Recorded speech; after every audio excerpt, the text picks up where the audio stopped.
आप सभी का स्वागत है आज के वीडियो में। योग की पूर्णता पुस्तक में से आज हम 5वें और 6ठे चैप्टर का रीडिंग करेंगे। 5वें चैप्टर का नाम है योग द्वंद्वों तथा उपाधियों से मुक्ति पाने के लिए। यह भौतिक जगत द्वंद्वों का जगत है। एक क्षण हम ग्रीष्म ऋतु की गर्मी पाते हैं तो अगले ही क्षण शीत ऋतु की सर्दी पाते हैं, या एक क्षण हम सुखी होते हैं या अगले क्षण दुखी होते हैं। एक क्षण में सम्मानित होते हैं, अगले क्षण में अपमानित होते हैं। इस द्वंद्व जगत में किसी भी वस्तु को, उसकी विपरीत वस्तु को समझे बिना समझना संभव है। सम्मान को समझना तब संभव नहीं जब तक अपमान को न समझा जाए। इसी प्रकार यदि हमने दुख न भोगा हो तो हम सुख को नहीं समझ सकते। व्यक्ति को ऐसे द्वंद्वों का अतिक्रमण करना चाहिए, किंतु जब तक ये शरीर है तब तक द्वंद्व भी रहेंगे ही। जहाँ तक व्यक्ति शारीरिक धारणा से शरीर से नहीं अपितु शारीरिक धारणा से निकलने का प्रयास करता हो, वहां तक उसे इन द्वंद्वों को सहना सीखना चाहिए। भगवद गीता के 3य अध्याय में कृष्ण अर्जुन को सूचित करते हैं कि सुख और दुख द्वंद्व केवल शरीर के कारण है। यह चर्म रोग या खुजल जैसा है, केवल इसलिए कि खुजली हो रही है कि व्यक्ति को उसे खुजाने में पगला नहीं जाना चाहिए। केवल मच्छरों के काटने के कारण हमें छींकना नहीं चाहिए, नहीं कर्तव्य करना छोड़ना चाहिए। द्वंद्व अनेक है जिन्हें हमें सहना चाहिए, परंतु यदि मन कृष्ण भावना में स्थित हो तो ये द्वंद्व महत्वहीन प्रतीत होने लगेंगे। ऐसे द्वंद्वों को कोई कैसे सहन करे? ज्ञान विज्ञान तृप्तात्मा कुटस्थो विजितेन्द्रिय युक्त इत्युच्यते योगी सम्मलोष्ट्र स्वकांचन। वह व्यक्ति आत्म साक्षात्कार को प्राप्त तथा योगी कहलाता है जो अपने अर्जित ज्ञान तथा अनुभूति से पूर्णतया संतुष्ट रहता है। ऐसा व्यक्ति अध्यात्म को प्राप्त तथा जितेंद्रिय कहलाता है। वह सभी वस्तुओं को, चाहे वे कंकड़ हो, पत्थर हो या सोना, एक समान देखता है। ज्ञान का अर्थ है सिद्धांतिक ज्ञान और विज्ञान का तात्पर्य है व्यवहारिक ज्ञान। उदाहरण के लिए एक विज्ञान के छात्र को सैद्धांतिक वैज्ञानिक धारणाओं भी पढ़नी पड़ती है तथा प्रायोगिक विज्ञान भी पढ़ना पड़ता है। केवल किताबी ज्ञान सहायक नहीं होता, व्यक्ति को चाहिए कि वह इस ज्ञान का उपयोग करने में भी समर्थ हो। इसी प्रकार योग में व्यक्ति केवल सिद्धांतिक ज्ञान ही नहीं अभी तो प्रायोगिक ज्ञान भी होना चाहिए। केवल यह समझना कि मैं ये शरीर नहीं हूँ तथा उसी के साथ बेहुदी हरकतें करते रहने से लाभ नहीं होगा। ऐसी कई संस्थाएं हैं जहाँ सदस्यगण धूम्रपान तथा नशा करते हैं हुए एवं विषयी जीवन के भोगते हुए वेदांत दर्शन पर गंभीरतापूर्वक चर्चा करते हैं। मात्र किताबी ज्ञान मदद नहीं कर सकता। हम ज्ञान का प्रदर्शन आवश्यक है। इस ज्ञान का प्रदर्शन आवश्यक है जो सही में समझे कि मैं ये शरीर नहीं हूँ, वह अपनी शारीरिक आवश्यकताओं को न्यूनतम कर लेगा। यदि कोई मैं यह शरीर नहीं हूँ सोचते हुए शरीर की मांगे बढ़ा ले तो ऐसे ज्ञान का क्या लाभ है? व्यक्ति तभी संतुष्ट हो सकता है जब ज्ञान तथा विज्ञान साथ साथ हो। जब व्यक्ति आत्मज्ञान के व्यवहारिक स्तर पर स्थित हो तो यह समझना चाहिए कि वह वास्तव में योग में स्थित है। यह नहीं कि व्यक्ति योग कक्षाओं में उपस्थिति देता रहे एवं तथापि पूरे जीवन भर जैसे का तैसा बना रहे। व्यवहारिक ज्ञान होना ही चाहिए। और उस व्यवहारिक ज्ञान का क्या चिन्ह है? मन शांत तथा स्थिर होगा तथा भौतिक जगत के आकर्षण द्वारा और अधिक उत्तेजित नहीं होगा। इस प्रकार आत्मसंयमी होकर व्यक्ति भौतिक चकाचौंध के प्रति आकर्षित नहीं होगा तथा वह पत्थर और स्वर्ण को एक समान देखेगा। भौतिक सभ्यता में केवल इंद्रियों को तृप्त करने हेतु इतने सात सामान का उत्पादन होता है। ये वस्तुएं भौतिक प्रगति के नाम पर उत्पादित होती है।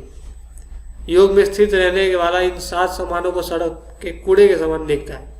इसके अतिरिक्त सुहनी मित्रायुदासीन मध्यस्थ देश बंधुषु साधु स्वपि च पापेषु समबुद्धि विशेष्यते। जब मनुष्य निष्कपट हितैषी प्रिय मित्रों, तटस्थो, मध्यस्थो, ईर्ष्यालुओं, शत्रुओं तथा मित्रों, पुण्यात्माओं एवं पापियों को समान भाव से देखता है तो वह और भी उन्नत माना जाता है।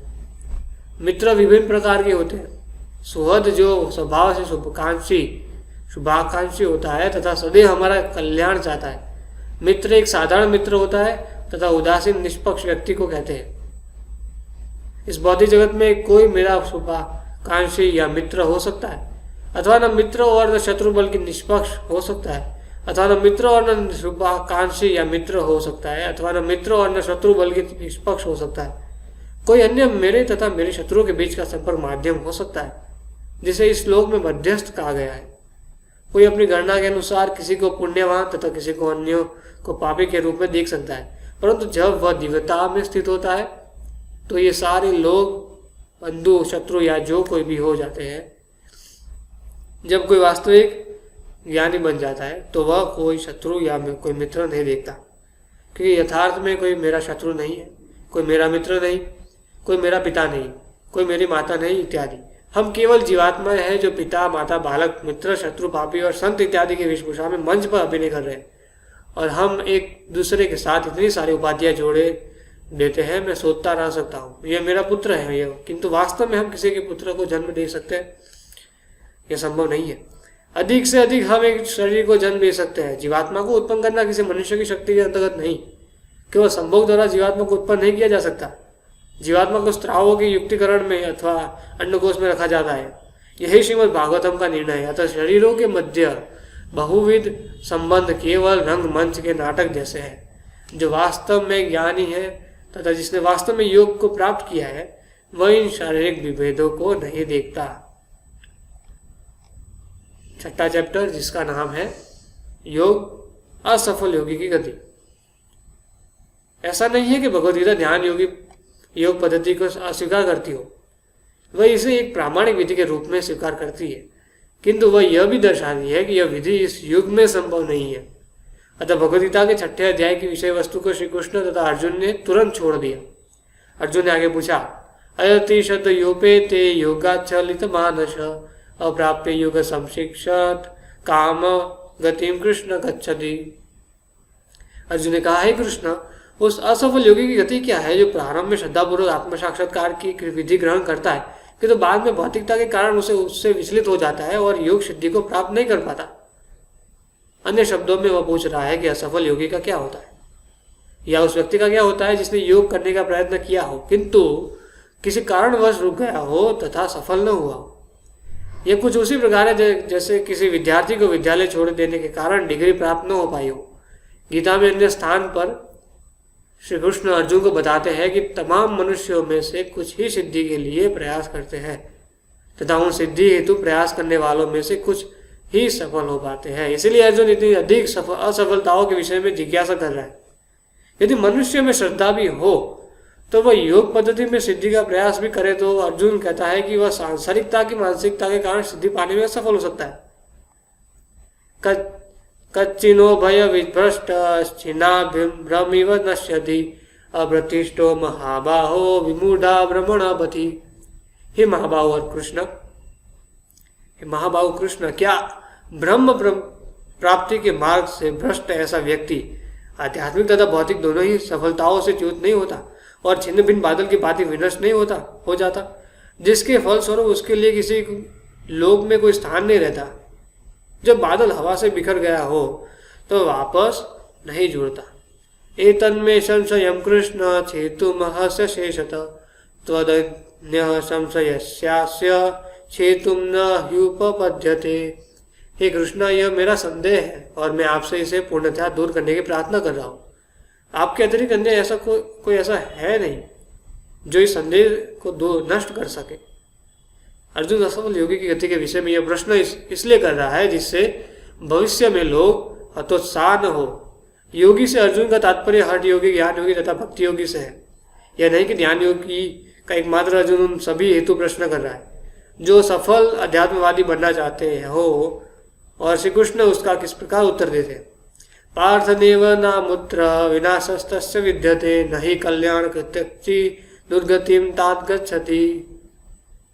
गच्छति। यह जैसा कि गीता में अनन्याय स्थानों पर पार भी है, श्री कृष्ण को भगवान कहा गया है। यह प्रभु के अनेक नामों में से एक है। भगवान शब्द दर्शाता है कि कृष्ण 6 ऐश्वर्यों के स्वामी हैं। उनके पास समस्त सौंदर्य, समस्त संपत्ति, समस्त बल, समस्त यश, समस्त ज्ञान तथा समस्त त्याग है। जीवात्मा इन ऐश्वर्यों में आंशिक रूप से भागीदार बनती है, कोई एक परिवार में, एक नगर में, एक देश में या एक लोक में प्रसिद्ध हो सकता है, किंतु कोई भी श्री कृष्ण की तरह संपूर्ण सृष्टि में प्रसिद्ध नहीं है। संसार के नेतागण कुछ वर्षों के लिए प्रसिद्ध हो सकते हैं, किंतु भगवान कृष्ण 5000 वर्षों पूर्व प्रकट हुए थे तथा वे अभी तक पूजित है। अतः इन समस्त ऐश्वर्य को पूर्ण रूप से रखने वाला ही भगवान समझा जाता है। भगवद गीता में कृष्ण अर्जुन से परम पुरुषोत्तम भगवान के रूप में बोलते हैं और इस प्रकार ये समझना चाहिए कि उनके पास पूर्ण ज्ञान है। भगवद गीता में कृष्ण द्वारा सूर्यदेव तथा अर्जुन को प्रदान की गई थी। भगवद गीता में कृष्ण सूर्यदेव तथा अर्जुन को प्रदान की गई थी। क्यों? पूर्ण ज्ञान का अर्थ है कि वे जानने योग्य सब कुछ जानते हैं। यह केवल भगवान की वृत्ति है। क्योंकि कृष्ण सब कुछ जानते हैं, अर्जुन उनसे असफल योगी के भाग्य के विषय में प्रश्न कर रहा है। अर्जुन के लिए सत्य का अनुसंधान करना संभव नहीं, उसको केवल पूर्ण स्रोत से ज्ञान ग्रहण करना है एवं यही गुरु शिष्य परंपरा की पद्धति है। कृष्ण पूर्ण है तथा कृष्ण से आया ज्ञान भी पूर्ण है। यदि अर्जुन इस पूर्ण ज्ञान को ग्रहण करे तथा हम उस अर्जुन से यथारूप ग्रहण करें तो हम भी पूर्ण ज्ञान प्राप्त करेंगे। और वह ज्ञान क्या है? श्री भगवान ने कहा, हे पृथापुत्र, कल्याण कार्य में निरत योगी का न तो इस लोक में और न परलोक में ही विनाश होता है। हे मित्र, भलाई करने वाला कभी बुराई से पराजित नहीं होता। यह कृष्ण संकेत करते हैं कि योग की पूर्णता का प्रयास करना ही अत्यंत शुभ है। जब कोई इतने शुभ कार्य हेतु प्रयासरत हो तो वह कभी भी पतित नहीं होता। वास्तव में अर्जुन ये बहुत ही उपयुक्त तथा बुद्धिमत्तापूर्ण प्रश्न कर रहा है। भक्ति मूलक सेवा से नीचे गिर जाना असाधारण नहीं है। कभी कभी कोई नवदीक्षित भक्त विधि निषेधों का पालन नहीं करता, कभी वह नशे में पड़ जाता है अथवा स्त्री के आकर्षणों में फंस जाता है। योग सिद्धि के मार्ग में यह अवरोध है, किंतु श्री कृष्ण उत्साहपूर्ण उत्तर देते हैं, क्योंकि वे अर्जुन से कहते हैं कि यदि कोई गंभीरतापूर्वक आध्यात्मिक ज्ञान का एक प्रतिशत भी पालन करता है तो वह भौतिक भंवर में कभी नहीं गिरेगा। यह उसके निष्ठावान प्रयास के कारण है। यह सदैव हम समझते रहना चाहिए कि हम बहुत निर्बल है तथा माया बहुत प्रबल है। आध्यात्मिक जीवन ग्रहण करना कमोवेश माया के विरुद्ध युद्ध छेड़ना है। माया बद्ध जीवों को अधिक से अधिक फंसाने का प्रयत्न करती है, और जब बद्ध जीव ज्ञान की आध्यात्मिक प्रगति द्वारा उसके चंगुल से निकलने का प्रयास करता है तो भौतिक प्रकृति या परीक्षा करने में और भी अधिक कठोर बलवती हो जाती है कि प्रत्याशी अध्यात्मवादी कितना गंभीर है। भौतिक शक्ति या माया तब अधिक प्रलोभन देती है। इस संदर्भ में विश्वामित्र मुनि की कहानी है, जो एक महान राजा तथा क्षत्रिय था, जिसने अपने राज्य को त्याग कर और अधिक आध्यात्मिक प्रगति हेतु योग विधि को अपनाया था। उस समय ध्यान योग पद्धति का पालन संभव था। विश्वामित्र मुनि ने इतनी घोर तपस्या की कि स्वर्ग के राजा इंद्र ने उसे देखकर सोचा, यह मनुष्य मेरा पद लेने का प्रयत्न कर रहा है। देवलोक भी भौतिक है तथा वहां भी स्पर्धा है। कोई व्यापारी अन्य व्यापारी को अपने से आगे निकलने देना नहीं चाहता, इस डर से कि कहीं विश्वामित्र मुनि उसे वास्तव में पदच्युत न कर दे। इंद्र ने मेनका नाम की स्वर्गीय अप्सरा को प्रलोभन देने भेजा। मेनका निश्चय ही अति सुंदर थी तथा वह मुनि का ध्यान भंग करने को तत्पर थी। वे उसके चूड़ियों की खनखनाहट सुनकर उसकी नारी सुलभ उपस्थिति जान गए और उन्होंने तुरंत ध्यान तोड़कर सामने देखा और देखकर वे उसके सौंदर्य पर मोहित हो गए। परिणाम स्वरूप उन दोनों के मिलन से शकुंतला नामक सुंदर कन्या का जन्म हुआ। शकुंतला के जन्म लेने पर विश्वामित्र शोक करने लगे। अरे, मैं तो आध्यात्मिक ज्ञान के पालन का प्रयास कर रहा था और पुनः मैं फंस गया। वे भागने ही वाले थे जब मेनका अपनी सुंदर कन्या को उनके सामने लाई और डांटने लगी। उसकी विनती के उपरांत भी विश्वामित्र ने जाने का निश्चय कर लिया। विश्वामित्र वहां से चले गए। इस प्रकार योग पथ पर असफलता की प्रत्येक संभावना है। विश्वामित्र मुनि जैसा महान ऋषि भी भौतिक प्रलोभन के कारण गिर सकता है। यद्यपि मुनि कुछ समय के लिए ही गिरे और तत्पश्चात वे योग विधि का अनुसरण करने को फिर तत्पर हो गए। ऐसा ही हमारा भी निश्चय होना चाहिए। कृष्ण हमें सूचित करते हैं कि ऐसी असफलताओं को निराशा का कारण नहीं बनाना चाहिए। एक प्रसिद्ध कहावत है कि असफलता ही सफलता का स्तंभ है। विशेषकर आध्यात्मिक जीवन में असफलता निराशादायक नहीं होती। कृष्ण स्पष्ट व्यक्त करते हैं कि यदि असफलता मिले भी तो इस लोक या परलोक में कोई हानि नहीं होती। आध्यात्मिक संस्कृति के इस शुभ मार्ग को अपनाने वाला कभी भी पूर्णतः ध्वस्त नहीं होता। अब असफल अध्यात्मवादी का वास्तव में क्या होता है, इसके बाद में श्री कृष्ण विशेष रूप से बताते हैं। प्राप्य पुण्य कृताम लोकान नुषित्वा शाश्वती समा शुचिनाम श्रीमताम गेहे योग भ्रष्टो भी जायते अथवा योगी नामेव कुले भवति धीमताम एतद्विदुर्लभतरम लोके जन्म यदि दिशम। असफल योगी पवित्रात्माओं के लोकों में अनेकानेक वर्षों तक भोग करने के लिए या तो सदाचारी पुरुषों के परिवार में या कि धनवानों के कुल में जन्म लेता है, अथवा यदि दीर्घ काल तक योग करने के बाद असफल रहे तो वह ऐसे योगियों के कुल में जन्म लेता है जो अति बुद्धिमान है। निश्चय ही संसार में ऐसा जन्म दुर्लभ है। ब्रह्मांड में कई लोग हैं तथा ऊपरी लोक में अधिक सुविधाएं है, जीवन की अवधि लंबी है और वहाँ के वासी अधिक धार्मिक तथा देवी है। क्योंकि यहाँ कहा जाता है कि पृथ्वी के 6 महीने ऊपरी लोकों में एक दिन 12 घंटे के समान होते हैं। असफल योगी इन ऊपरी लोकों में अनेक वर्षों तक रहता है। वैदिक साहित्य में वर्णित है कि उनकी आयु 10,000 वर्ष की होती है। अतः यदि कोई असफल भी हो तो उसे इन ऊपरी लोकों में पदोन्नत कर दिया जाता है, किंतु व्यक्ति वहाँ हमेशा नहीं रह सकता। जब व्यक्ति के पुण्य कर्मों के फल क्षीण हो जाते हैं तो उसे पृथ्वी पर लौटना पड़ता है। तथापि इस लोक में लौटने पर भी असफल योगी सौभाग्यशाली परिस्थितियां पाता है, क्योंकि वह धनाढ़ परिवार में या पुण्य परिवार में जन्म लेता है। सामान्यतः कर्म के सिद्धांत के अनुसार यदि कोई पुण्य कार्य करे तो उसे अगले जीवन में अत्यंत कुलीन परिवार या अत्यंत धनवान परिवार में जन्म द्वारा परिष्कृत किया जाता है, अथवा वह महान पंडित बनता है या बहुत सुंदर पैदा होता है। किसी भी स्थिति में जो निष्ठापूर्वक आध्यात्मिक जीवन प्रारंभ करते हैं उन्हें अगले जीवन में मनुष्य जन्म की केवल मनुष्य जन्म ही नहीं अभी तो अत्यंत पुण्यवान अथवा धनवान परिवार में जन्म गारंटी दी जाती है। अतः ऐसा उत्तम जन्म पाने वाले को यह समझना चाहिए कि उसका भाग्य उसके पूर्व पुण्य कार्यों तथा भगवत कृपा के कारण है। ये सुविधाएं भगवान द्वारा दी जाती है, वे हमें उनको प्राप्त करने के साधन देने को सदैव प्रस्तुत रहते हैं। कृष्ण बस यही देखना चाहते हैं कि हम निष्ठावान हो। श्रीमद् भागवतम में कहा गया है कि प्रत्येक विशिष्ट व्यक्ति का जीवन में अपना कोई कर्तव्य होता है, भले ही वह किसी भी स्थिति या किसी भी समाज में क्यों न हो। श्रीमद् भागवतम में कहा गया है कि प्रत्येक विशिष्ट व्यक्ति का जीवन में अपना कोई कर्तव्य होता है, भले ही वह किसी भी स्थिति या किसी भी समाज में क्यों न हो। फिर भी यदि वह अपने स्वधर्म को छोड़ दे तथा किसी न किसी प्रकार भावनावश अथवा संगवश अथवा पागलपन में अथवा जैसे भी हो कृष्ण का आश्रय ले, और यदि अपनी परिपक्वता के कारण वह भक्ति मार्ग से गिर जाए तो भी उसके लिए कोई हानि नहीं है। दूसरी ओर यदि व्यक्ति अपने कर्तव्यों को भलीभांति पालन करता रहे किंतु भगवान की ओर न जाए तो उसे क्या लाभ होगा, उसका जीवन निश्चय ही व्यर्थ है। परंतु कृष्ण तथा आने वाला व्यक्ति योग पद से नीचे गिरकर भी अच्छी स्थिति में होता है। कृष्ण आगे कहते हैं कि जन्म लेने के हेतु समस्त अच्छे परिवारों में सफल व्यापारियों के परिवार या दार्शनिकों या धनियों के परिवारों में सर्वश्रेष्ठ परिवार योगियों का होता है। योगियों का परिवार सर्वश्रेष्ठ है। अधिक धन प्राप्त मनुष्य के लिए यह सामान्य है कि वह उस संपत्ति का भोग करने का प्रयत्न करे, इसलिए धनवानों के पुत्र अधिकतर शराबी या वेश्यागामी बन जाते हैं।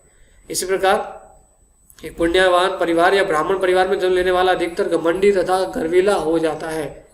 सोचता है मैं ब्राह्मण हूँ, मैं पुण्यवान मनुष्य हूँ। धनवान तथा पुण्यवान परिवारों में पदच्युत होने की संभावना है, किंतु जो योगियों या भक्तों के परिवार में जन्म लेता है उसके लिए अपने भ्रष्ट आध्यात्मिक जीवन को सुधारने की कहीं अधिक संभावना है। कृष्ण अर्जुन को बताते हैं तत्र तम बुद्धि संयोगम लभते पवदेहिकम यतते च ततो भूय संसिद्धो कुरुनंदन। हे गुरुनंदन, ऐसा जन्म पाकर वो अपने पूर्व जन्म की देवी चेतना को पुनः प्राप्त करता है और पूर्ण सफलता प्राप्त करने के उद्देश्य से वह आगे उन्नति करने का प्रयास करता है। योग या भक्ति करने वालों के परिवार में जन्म लेकर व्यक्ति को अपने पूर्व जन्म में संपादित आध्यात्मिक गतिविधियों का स्मरण होता रहता है। जो भी कृष्ण भावना को निष्ठापूर्वक ग्रहण करे वह साधारण व्यक्ति नहीं है। उसने अवश्य अपने पूर्व जन्म में यही विधि अपनाई होगी। ऐसा क्यों? पूर्वाभ्यास न तेने व ह्यते हवशोपि सा। अपने पूर्व जन्म की देवी चेतना से बनना चाहते हुए भी स्वतः योग के नियमों की ओर आकर्षित होता है। ऐसा जिज्ञासु योगी शास्त्रों के अनुष्ठानों से परे स्थित होता है। भौतिक जगत में हमें अनुभव है कि हम अपनी संपत्ति को एक जीवन से अगले जीवन में नहीं ले जा सकते। मेरे पास बैंक में करोड़ों रुपए हो सकते हैं, किंतु मेरे शरीर की समाप्ति के साथ साथ बैंक में शेष बचा मेरा रुपया भी खत्म हो जाएगा। मृत्यु होने पर बैंक में शेष बचा हुआ रुपया मेरे साथ नहीं जाएगा, वह बैंक में ही किसी अन्य के द्वारा भोगने हेतु पड़ा रहेगा। ऐसी परिस्थिति आध्यात्मिक जीवन के साथ नहीं है। यदि आध्यात्मिक स्तर पर बहुत ही कम कार्य संपन्न हुआ हो तो भी वह व्यक्ति को उसे अगले जीवन तक अपने साथ ले जा सकता है और उसी बिंदु से पुनः प्रारंभ कर सकता है। जब व्यक्ति उस ज्ञान को पुनः प्रारंभ करे जिसे रोक दिया गया था, तो उसे यह जानना चाहिए कि अब शेष भाग खत्म करना होगा एवं योग विधि को पूर्ण करना होगा। व्यक्ति को अगले जन्म में उस विधि को पूर्ण करने का खतरा नहीं उठाना चाहिए, अभी तो इसी जीवन में उसे पूर्ण करने का प्रण लेना चाहिए। हमें इस प्रकार दृढ़ होना चाहिए, किसी न किसी प्रकार कारणवश अपने पूर्व जन्म में मैंने अपनी आध्यात्मिक प्रगति पूर्ण नहीं की। अब कृष्ण ने मुझे दूसरा अवसर दिया है, इसीलिए मुझे इसे इसी जन्म में पूर्ण करने दो। अतः इसी शरीर को छोड़ने के पश्चात व्यक्ति को इस भौतिक जगत में पुनः जन्म नहीं लेना पड़ेगा, जहाँ जन्म मृत्यु जरा तथा व्याधि सर्वत्र व्याप्त है, बल्कि वह कृष्ण के पास लौट जाए। कृष्ण के चरण कमलों में आश्रय लेना इस भौतिक जगत को केवल एक संकट में स्थान के रूप में देखता है। आध्यात्मिक संस्कृति अपनाने वाले के लिए यह भौतिक जगत अनुपयुक्त है। श्री भक्ति सिद्धांत सरस्वती कहा करते थे, यह स्थान सभ्य व्यक्ति के रहने योग्य नहीं है। श्री भक्ति सिद्धांत सरस्वती ठाकुर प्रभुपाद श्री प्रभुपाद के गुरु है, वो कहा करते थे कि सभ्य व्यक्ति के रहने योग्य नहीं है भौतिक संसार। यदि व्यक्ति एक बार कृष्ण के निकट जाए तथा आध्यात्मिक प्रगति करने की चेष्टा करे तो कृष्ण जो हृदय में स्थित रहते हैं निर्देश देना आरंभ करते हैं, उससे वे स्मृति देते हैं तथा जो उन्हें भूल जाना चाहता है उसे वे भूलने की अनुमति दे देते हैं।